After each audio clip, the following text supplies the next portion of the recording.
4 de septiembre del 2018. ¿Qué tal? Muy buenos días, bienvenidos a su programa Contacto Directo. Empezamos revisando quiénes son hoy nuestros invitados y nos acompañan. Javier Castro, abogado de Tamar Verduga. La indagación fiscal sobre el lavado de activos de Odebrecht con Ricardo Rivera, el tío del ex vicepresidente Jorge Glass, que puede naufragar por decisiones de un fiscal de la Unidad de Lucha contra la Corrupción.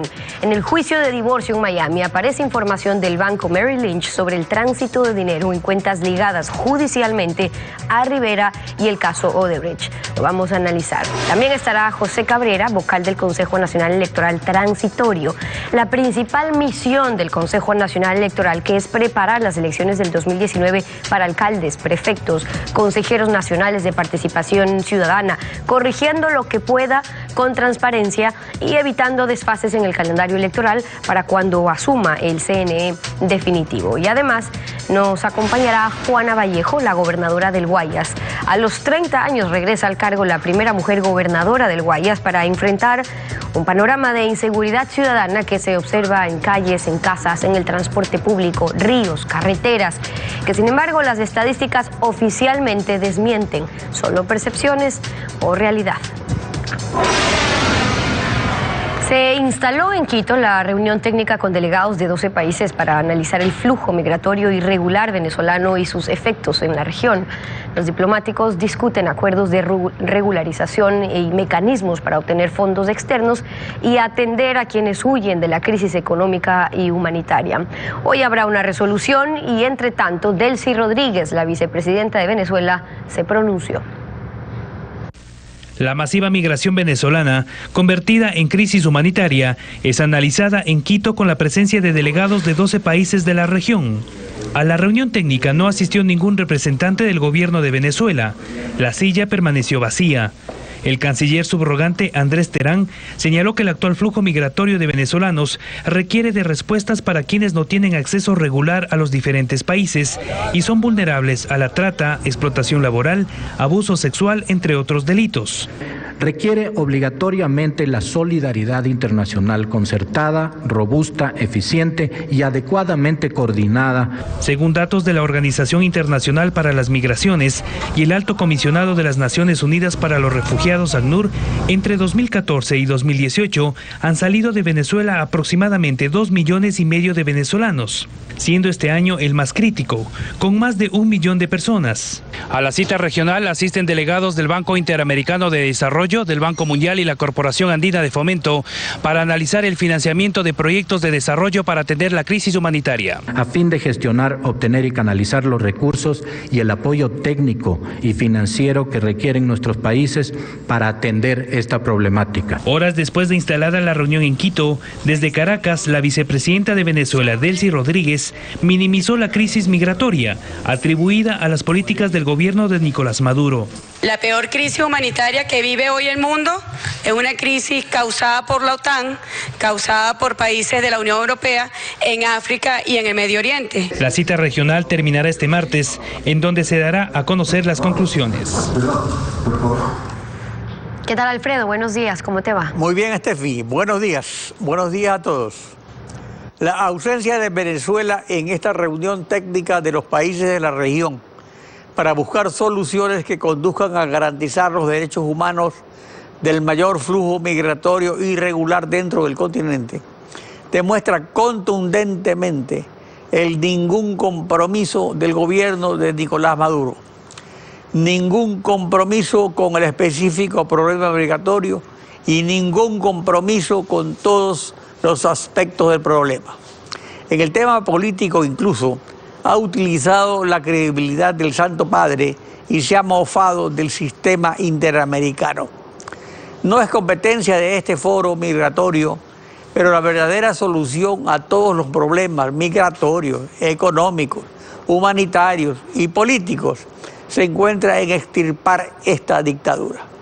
La doctrina Roldós lo proclamó hace 38 años.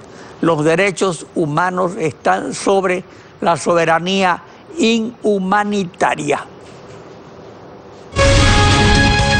La actualidad, los protagonistas, el análisis y la información en Contacto Directo.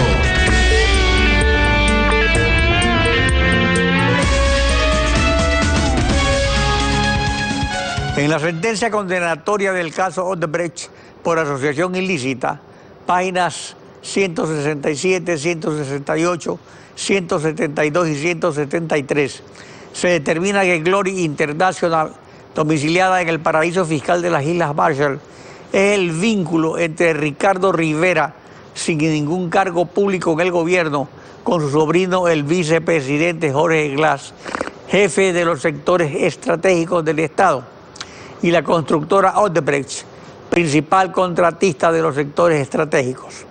Y fue esta cuenta de Glory International Industry por donde transitaron fondos originados en Odebrecht que terminaron en las cuentas de Telconet S.A., según se ha establecido en información entregada por el banco Merrill Lynch dentro del juicio de divorcio que se sigue en Miami por Tamar Verduga contra Tomislav Topic. Javier Castro, procurador judicial de Tamar Verduga, buenos días, bienvenido a Contacto Directo. Buenos días, doctor, buenos días, Steffi. Aquí para... A ver, vamos en orden. ¿Cuál es la relación entre Odebrecht, Rivera, Glory, Telconet y Glass con el juicio de divorcio que sigue Tamar Verduga? Bueno, con el juicio de divorcio en sí no hay ninguna relación. Lo que ocurre es que en Estados Unidos hay mucha transparencia para ver las cuentas en un juicio de divorcio, o sea, las cuentas entre cónyuges. Como nosotros pedimos al banco Merrill Lynch que nos entregue las cuentas, no solo de Tomislav Topic, sino de Jan Topic y de Telconet, porque pudimos demostrar ante el juez en Estados Unidos que son la misma cosa. El juez accedió y Merrill Lynch nos tuvo que entregar la información. Hemos recibido 17,000 páginas de información. Es decir, no solo los estados de cuenta de las tres cuentas, de varias de las cuentas, porque cada uno tiene más de una, sino que hemos recibido los documentos que demuestran las transferencias. Es decir, no solo tenemos un estado de cuenta donde hay unas rayitas ahí con transferencias, sino que cada una de esas transferencias tiene la documentación que lo soporta. Y claro, ahí están pues ingresados, como acaba de aparecer en la pantalla, 16 y piquito de millones de dólares de Glory a las cuentas de Jan Topic.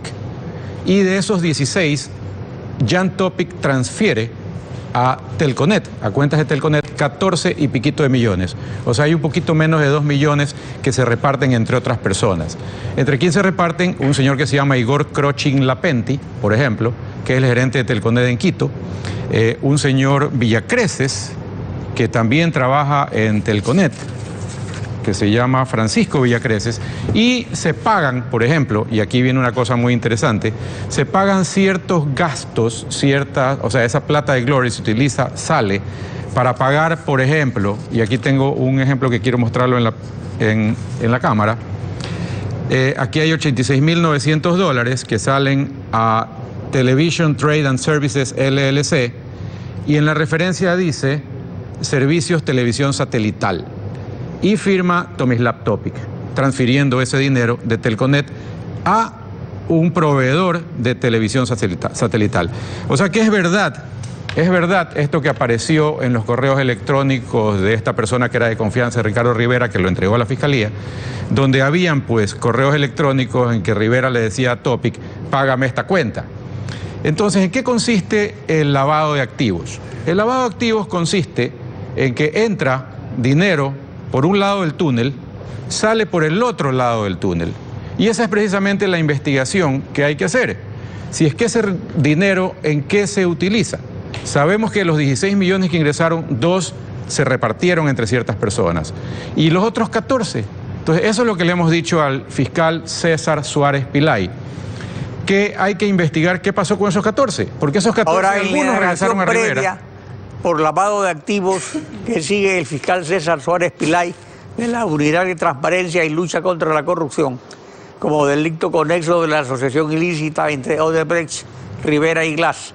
¿Qué decisión ha tomado el fiscal Suárez Pillay sobre la información bancaria de Merrill Lynch y el pedido de Tamar Verduga? Ha tomado la decisión de hacerse loco, disculpe la palabra, pero eso es exactamente lo que ha hecho. Le hemos demostrado al señor César Suárez que Tamar Verduga tiene interés en participar en esa investigación. ¿Por qué tiene interés? el Código Orgánico Integral Penal define quién es la víctima del delito. La ley favorece que la víctima participe, porque la víctima puede aportar pruebas para esclarecer el delito. Pero ¿por qué puede ser una señora víctima de un lavado de activos?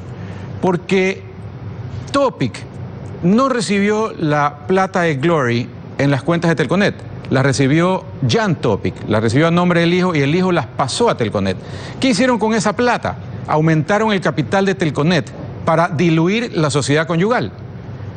La sociedad conyugal Topic Verduga era propietaria del 100% de Telconet y fraudulentamente han sacado las acciones de Telconet de nombre de Tomislav y las han traspasado a Jan. En este momento... Ahora, ¿pero qué tiene que ver todo esto entre Topic y sus empresas con Rivera y con Jorge Glass?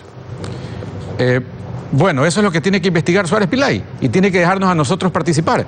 ¿Cómo es posible que Suárez Pillay no quiera recibir 17.000 páginas de los estados financieros de Telconet cuando se ha demostrado que han ingresado 16 millones de dólares a la empresa?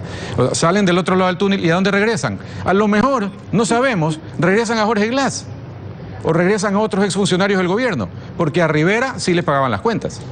Es decir, ¿qué pasó con esos 14 millones de dólares fuera de los 2 millones que se repartieron? Eso es lo que hay que investigar. Entonces, ahora, según el juicio y la sentencia condenatoria en el caso de asociación ilícita con Odebrecht, ¿qué referencia existe sobre esa compañía, esas cuentas Rivera y Odebrecht? A ver, todas esas mentiras que dijo Topic en los medios de comunicación y en sus declaraciones judiciales, de que habían unos chinos que vinieron con 13 millones y medio para invertir en el cable submarino. Eso ya está judicialmente demostrado que no es verdad. Glory es Ricardo Rivera. O sea, el dinero que vino a Telconet lo mandó Ricardo Rivera desde Glory. No es verdad eso del cable submarino. No es verdad que él le puso a la compañía Glory que él tiene en Miami, le puso porque los chinos son supersticiosos. Y por eso, como él iba a negociar con China, le puso ese mismo nombre. Mentira. Topic hizo una compañía en Miami y Rivera en Hong Kong a un día de diferencia. Las dos compañías se llaman... Ahora, pero el lavado de dinero, ¿qué consiste? En que ese dinero, digamos, se limpió en Telconet. Telconet es una gran empresa. Quiere decir que en Telconet no solamente sería de Topic, sino que sería de otras personas también. Por ejemplo, a lo mejor ese dinero que ingresó se lo utilizó para ser propietarios de parte de la empresa. Y parte de esa disminución es real. Pero Telconet es una compañía que cuesta mucho dinero. Es una compañía que llegó a ser valorada en 400 millones de dólares. Y que hoy en día, bueno, cuando tenía todos los contratos del gobierno, que es otra cosa que hay que investigar, ¿por qué le dieron esos contratos a Topic nada más? Y si se los dieron regularmente. Y esa es otra investigación que también está abierta en la Fiscalía. Pero esa sí está en manos del fiscal general, no está en manos de César Suárez Pillay. Entonces, el lavado consiste en que un dinero que tiene mala procedencia se convierte en dinero de buena procedencia o quizás se devuelve, ¿ya? Entonces, con 13.5 millones de dólares que ingresaron a Telconet no se podía comprar cerca del 40% del capital de la compañía, porque no dan los números. Es decir, que eso es lo que debe investigar el fiscal Suárez Pillay. Ahora, pero Suárez Pillay ha llevado a cabo otras indagaciones sobre el lavado de activos en el caso de Odebrecht, es decir, la utilización que hacía Odebrecht de firmas conocidas para efectuar el traspaso de coimas. Tengo entendido que Suárez Pillay, y eso no me consta, pero lo he leído en las redes sociales, Suárez Pillay llevó a cabo la investigación del caso Saibank. Eso es lo que tengo. No sé si habrá llevado otras. Mire, hay una cosa muy importante, doctor Pinargote, en este tema de la investigación criminal. La Fiscalía tiene un poder absoluto sobre la investigación criminal. La Fiscalía dice si acusa o no. Los dueños de la impunidad son los de la Fiscalía. Y por eso es que las indagaciones previas son secretas. Entonces, si el fiscal es honesto y hace una indagación previa secreta, puede capturar a los delincuentes, porque nadie va a saber nada. Pero si el fiscal es deshonesto y maneja una indagación previa donde no hace las pruebas, no recibe los testimonios, no llama a las personas a declarar y se queda calladito, como nadie puede intervenir en eso porque es secreto, entonces el fiscal es el dueño de la impunidad.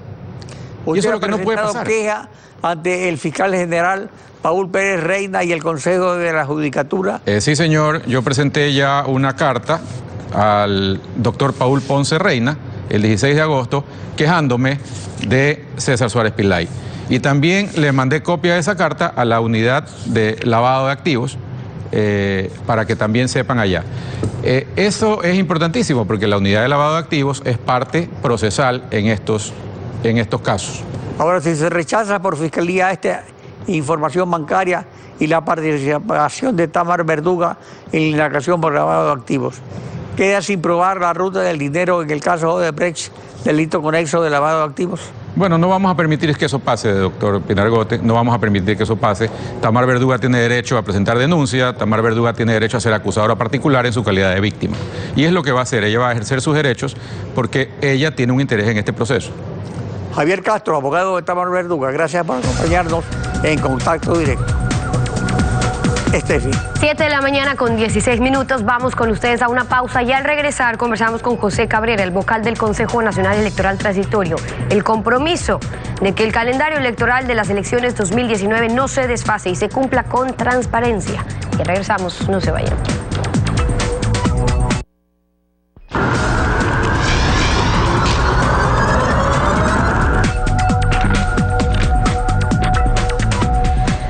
Los ecuatorianos acudirán a las urnas el 24 de marzo del 2019 para elegir a 5.668 dignidades. José Cabrera, consejero nacional electoral, bienvenido a Contacto Directo. Buenos días a la ciudadanía, buenos días Stephanie, gracias por la oportunidad de dirigirme al país. A usted por acompañarnos. Terminó ya el plazo de inscripciones de los movimientos políticos para las elecciones 2019 y cómo avanzan los preparativos. ¿Qué han podido hacer desde el CNE transitorio en este poco tiempo? Bueno, hemos trabajado a tiempo completo. Tenemos en este momento 180 organizaciones políticas ya calificadas, tenemos 100 en proceso de calificación. Hemos trabajado en la revisión del presupuesto rubro por rubro. Hace 3 semanas hemos bajado el valor original del presupuesto a 99.330.000 aproximadamente. Es un trabajo arduo y con conciencia de país. Se ha revisado rubros que estaban muy inflados, se ha revisado rubros que no eran necesarios. ¿Qué rubros no eran necesarios? ¿Qué rubros pudieron haber estado inflados para que sea posible hacer esa reducción del presupuesto como finalmente lo dejaron? Bueno, le indico unos pocos ejemplos. Había un rubro de alquiler de líneas satelitales y equipos satelitales para comunicación con los recintos que estaban en difícil acceso, que son 161.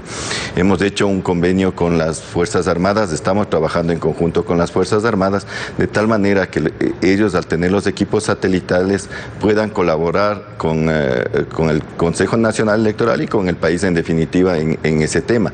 Igual temas de seguridades de información, hemos hecho convenio con la Politécnica Nacional. La Politécnica Nacional nos ha abierto las puertas, a la cabeza con el doctor Enrique Mafla, y también estamos trabajando en ese tema que era un rubro de aproximadamente 2 millones, en la cuestión satelital era casi 3,5 millones.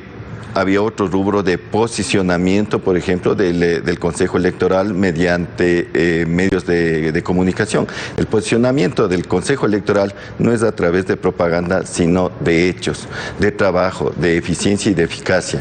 Entonces son esos tipos de rubros que hemos bajado, Perfecto. Que en algunos casos incluso se ha anulado.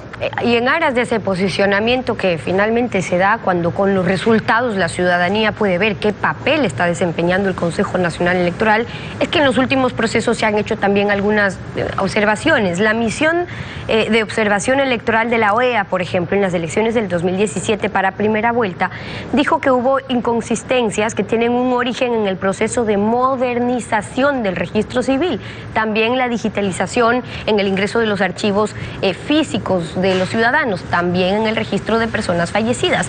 ¿Estos temas se pudieron resolver o trabajar de alguna manera para estas elecciones? estamos trabajando en el tema, es un proceso complejo.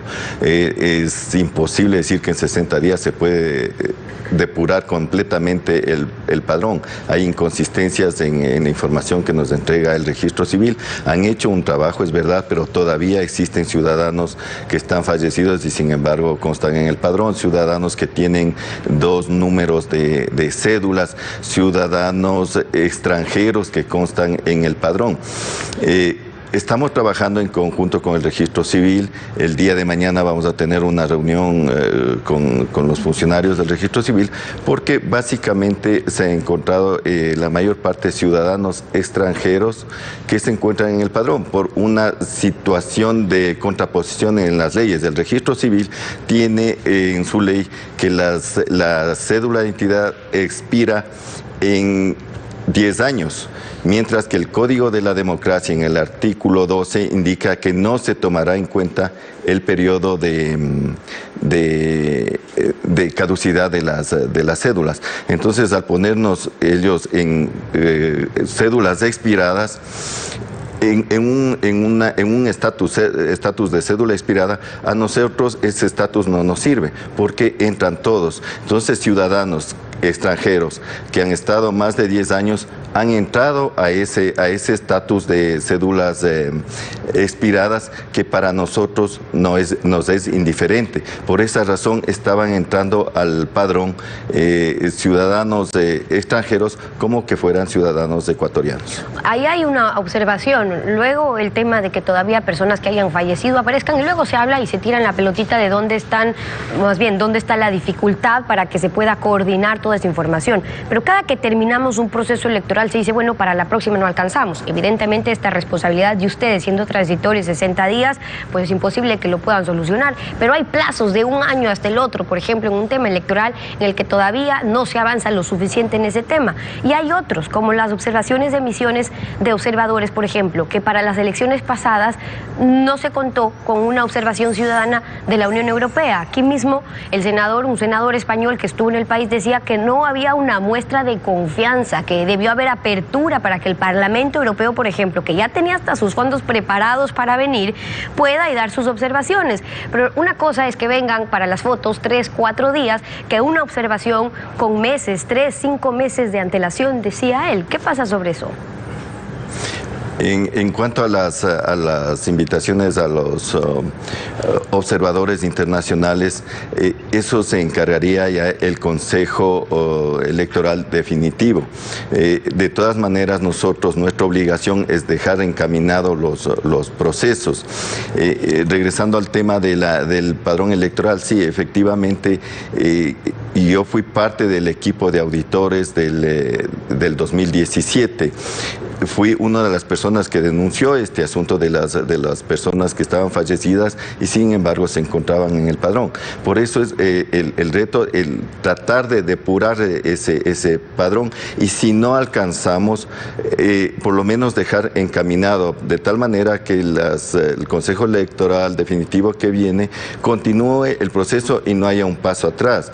Nosotros la próxima semana estaremos informando al país ya la situación, cómo está la depuración del registro electoral en una primera fase, porque es imposible terminar todo el proceso. En cuanto a las invitaciones de los observadores, vamos a dejar los lineamientos porque debe haber una apertura para los observadores internacionales. Uno de los problemas de la transparencia es que la ciudadanía debe estar informada, deben tener acceso las organizaciones políticas, claro, pero las para organizaciones eso también sociales. Es importante lo que pueden hacer, por ejemplo, las veedurías. También concluyó el plazo para conformar las veedurías ciudadanas. Las veedurías están criticadas durante la última década porque servían de poco o de nada cuando sus observaciones eran ignoradas. Entonces, ¿en qué medida ahora se permite ya la actuación de las veedurías cuando ya ha terminado el plazo para que se las pueda conformar también? Bueno, las veedurías que terminaba el plazo es para la inscripción de los ciudadanos que van a participar en el concurso para el Consejo de Participación Ciudadana. Van a tener toda la apertura. Uno de los problemas que yo los viví en carne propia fue que nos hacían firmar un compromiso de confidencialidad, de tal manera que cualquier cosa que se veía no se podía comunicar al país, no se podía hacer una denuncia, sino que simplemente ver, pero no hablar. Entonces, o sea, esas cosas son las que van a cambiar. Siendo veedor, le pedían firmar una carta de confidencialidad para que lo que puedan ver no lo puedan contar. Así es, Stephanie. Nosotros, para ser calificados como auditores, veedores, teníamos que firmar un compromiso de confidencialidad, de tal manera que no podíamos comunicar, y de igual forma no podíamos pedir información por confidencialidad. A pesar de que teníamos un compromiso de confidencialidad, no nos daban la información por confidencialidad. Son algunas de las observaciones, temas ahora de cara a las próximas elecciones. José Cabrera, consejero nacional electoral transitorio, acompañándonos aquí en Contacto Directo. Muchas gracias por haber estado con nosotros. Gracias, Stephanie, a las órdenes. A usted. Una pausa y cuando regresemos ya está Juana Vallejo, la gobernadora del Guayas, la primera mujer gobernadora del Guayas que regresa al cargo 30 años después. Un panorama colectivo de inseguridad ciudadana le da la bienvenida. En pocos minutos regresamos con eso, no se vayan. La inseguridad ciudadana se ve, se siente, se oye por todas partes, pero como es usual, las estadísticas oficiales dicen que ha mejorado y que es menos mala que la situación anterior. Juana Vallejo, gobernadora del Guayas, buen día, bienvenida a Contacto Directo. Buen día. Contacto Directo precisamente es lo que necesitamos para ayudar a mitigar el crecimiento espantoso de la inseguridad. Muchas gracias por estar aquí, Alfredo, y también a los televidentes. El gobierno nacional ha designado gobernadora del Guayas, vuelve al cargo luego de 30 años, encuentra muchos problemas similares. Este es un gobierno que practica el diálogo y atiende en lo que puede las inquietudes de los ciudadanos. Hoy hay una grave inquietud en Guayas, la inseguridad ciudadana. ¿Cree que credibilidad le dan las estadísticas? Bueno, las estadísticas me dan credibilidad porque son hechos ciertos que se recogen en papeles, pero el tema es que no es suficiente y tampoco puede ser esporádico. Entonces el tema de seguridad tiene que estar absolutamente vinculado al tema de desarrollo. Si el impacto de robar un celular produce tal crisis en la inseguridad, quiere decir que tenemos que buscar por el lado del desarrollo el origen para que no exista esa inseguridad. Pero también el ciudadano tiene que sentirse protegido. Creo que una de las medidas urgentes y que por eso mismo ayer mismo convoqué es lograr una sinergia entre todas las fuerzas que existen, empezando por la familia, pasando por el colegio, alcaldías, prefecturas y todas las fuerzas del orden. Por eso hemos creado un grupo que va a estar al mando de un general para que con su conocimiento y el enlace con el ciudadano se pueda mitigar, atenuar y, si es posible, llegar a extremos donde sientamos ciertamente la seguridad. Eso es lo importante, el enlace con la ciudadanía. Los medios de comunicación reportan pues diariamente en calles, hogares, transporte público, establecimientos comerciales, educativos y hasta religiosos, esteros, ríos, el mar, actos delictivos que no respetan la vida ni las propiedades de los seres humanos. Por sus antecedentes como activista social y dirigente barrial de un barrio Pelucón, por supuesto. ¿Qué propone la ciudadanía al pueblo guayaquileño? ¿Cómo eso de pelucón? Soy peluchira. Bueno, no, en verdad el contacto con la comunidad ha sido la práctica permanente de mi vida y de mis antepasados. Pero eso en estos momentos me da en primer lugar una clara visión y un acercamiento inmediato. El tema fue ayer tratado en intensidad, vienen de trabajar duro, hoy día mismo, porque las cosas tienen que ser hoy, no se van a dejar para mañana. Hoy día mismo deben estar ya en las calles y en los sitios calientes que se han determinado, fuerzas especiales de la policía, que llegan 400 policías más, y esperamos que no se vayan, porque si pensamos que el 35% del incremento de la policía le sirvió a Giuliani en Nueva York, para derrotar a delincuencia. Estamos hablando que el 5% de policías vienen y todavía esporádicamente solo hasta diciembre. De modo que es urgente y es importante. Yo hoy día pedí cita para hablar con el alcalde de la ciudad, para hablar con el prefecto ya me contestó, el alcalde hoy día mismo debe contestarme, y si no, me iré y le pediré, le golpearé la puerta para hablar de la seguridad, porque fíjese, al abrir la gobernación, ayer fue revelador y por supuesto muy alentador, que organizaciones como por ejemplo la seguridad privada tiene 20.000 efectivos, yo diría casi la mitad del ejército, con toda la tecnología de punta, y no han logrado enlazarse.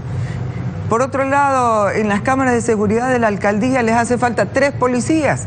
No puede ser posible que porque no han ido los 3 policías a complementar el trabajo de las cámaras de seguridad no tengamos la suficiente eficiencia. Por otro lado está el programa maravilloso que se llama En Buenas Manos, que ha dado excelentes resultados, enfocándose en los colegios, en buenas manos en los colegios, las autoridades del colegio, los alumnos, los que hacían el comercio de la droga en los alrededores, están en estos momentos siendo derrotados. Y son concretamente eso, sobre el combate al microtráfico, ¿qué propone? Bueno, la parte legal es absolutamente imprescindible. Mire, las cosas de la vida, me tocó presidir. Yo presidía la Comisión contra el Narcotráfico y los Delitos Conexos desde el Parlamento Andino. Y en calidad de tal estaba en 2 grupos, uno en Washington y otro en las Naciones Unidas, donde hubo debates interparlamentarios, uno de esos me tocó presidir, y el tema fue ese, el microtráfico, y el argumento que yo proponía era, bueno, este es el negocio más grande del mundo después de las armas. ¿Ustedes creen que se van a contentar con que eliminen el negocio bajando los precios? No. Si una bolsa se vende en $100, van a buscar 100 clientes de $1, lo cual es un problema social gigantesco, y es lo que ha pasado ahora.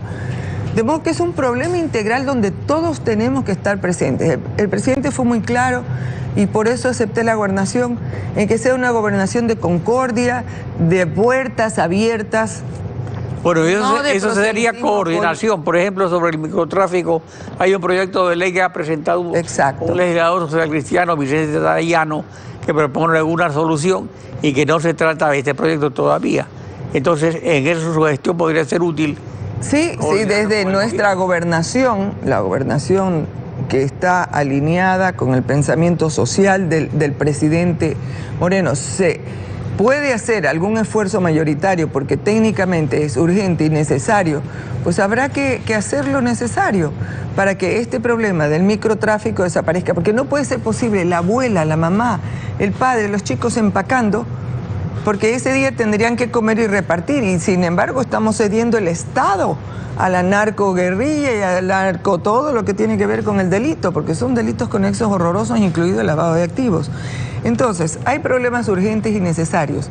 Esta es una gobernación de puertas abiertas a la inteligencia, a la buena voluntad, y vamos a buscar ser eficientes. De modo que yo los invito a colaborar y en eso los medios tienen toda la posibilidad de hacerlo para educarnos para el bien, para la seguridad. Juanita Vallejo, gobernadora del Guayas, gracias por su participación en Contacto Directo. Muchísimas gracias a ustedes, esperamos trabajar todos juntos. Estefi. Concluimos así esta emisión. A ustedes gracias por su confianza y sintonía. Nos volvemos a encontrar mañana, Alfredo. Mañana continuamos rayando la desinformación en Contacto Directo. Buenos días.